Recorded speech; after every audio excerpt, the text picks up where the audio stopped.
న్యాయం? ఓటేయాలంటే గుర్రం ఎక్కాలా? ఇదేం న్యాయం? ఇదేం న్యాయం?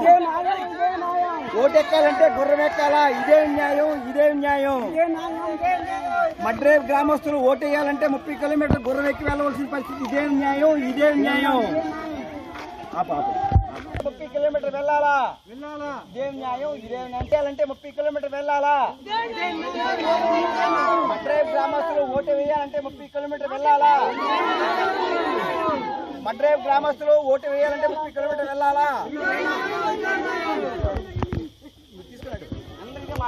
వేయాలంటే 30 కిలోమీటర్ వెళ్ళాలి. ఇదేం న్యాయం? ఓటు వేయాలంటే 30 కిలోమీటర్ వెళ్ళాలా? ఇదేం న్యాయం? ఇదేం న్యాయం? ఓటు వేయాలంటే 30 కిలోమీటర్ వెళ్ళాలా? ఇదేం న్యాయం? ఇదేం న్యాయం?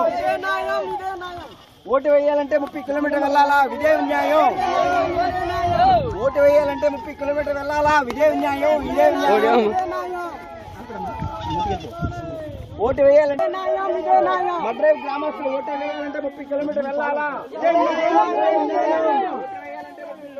పెదకోట పంచాయతీ వెళ్ళాలంటే ఇదేమి న్యాయం? గుర్రాలు కాదు, మాకు రోడ్లు వేయాలి. గుర్రాలు కాదు, మాకు రోడ్డు సౌకర్యం కల్పించాలి.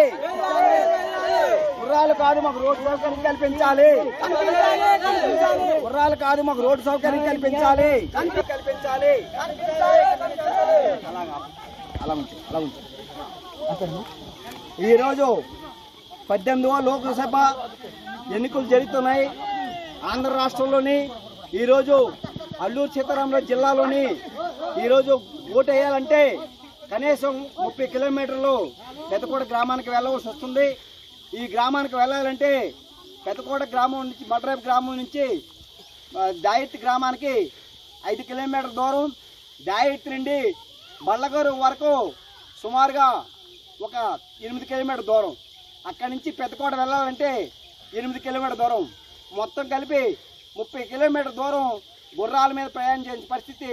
అధునాతమైనటువంటి అభివృద్ధి టెక్నాలజీ చెందుతున్నటువంటి ఈ భారతదేశంలోని ఇప్పుడు కూడా గుర్రాల మీద వెళ్తానంటే ఈ ప్రభుత్వం పాలకలో తల వంచుకునే పరిస్థితి ఉంది.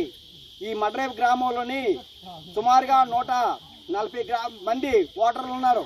మడ్రేవ్తో పాటు ఇక్కడ పక్కన ఉన్నటువంటి మన తులసి గ్రామంలో కూడా మొత్తం కలిపి 2 గ్రామాలు కలిపి 140 మంది ఓట్లు ఉన్నాయి. కానీ ఓటు వేయాలంటే కనీసం గుర్రం ఎక్కి దాయిత్ వరకు వెళ్ళవలసిన పరిస్థితి. అక్కడి నుంచి వెహికల్ మీద వెళ్ళి కనీసం మనిషికి 500 రూపాయలు ఛార్జీ ఖర్చు పెట్టి ఓటు వేయాల్సి వస్తుంది. ఇటువంటి పరిస్థితుల్లో ఈరోజు లోక్సభ శాసనసభ ఎన్నికలు జరుగుతున్నాయి. అభివృద్ధి పేరు మీద కోట్ల రూపాయలు కేటాయించాలని చెప్పేసి కేంద్ర రాష్ట్ర ప్రభుత్వాలు అనేకటువంటి గుప్పిస్తున్నారు. వాస్తవానికి గ్రామాల్లో పరిశీలన చేయాలా. ట్రైబల్ వెల్ఫేర్ డిపార్ట్మెంట్ వారు 2013 నుంచి 14 నుంచి ఇక బల్లగారు నుంచి రాజకీయాల వరకు 223 కోట్ల రూపాయలు మంజూరు చేశామని చెప్తున్నారు.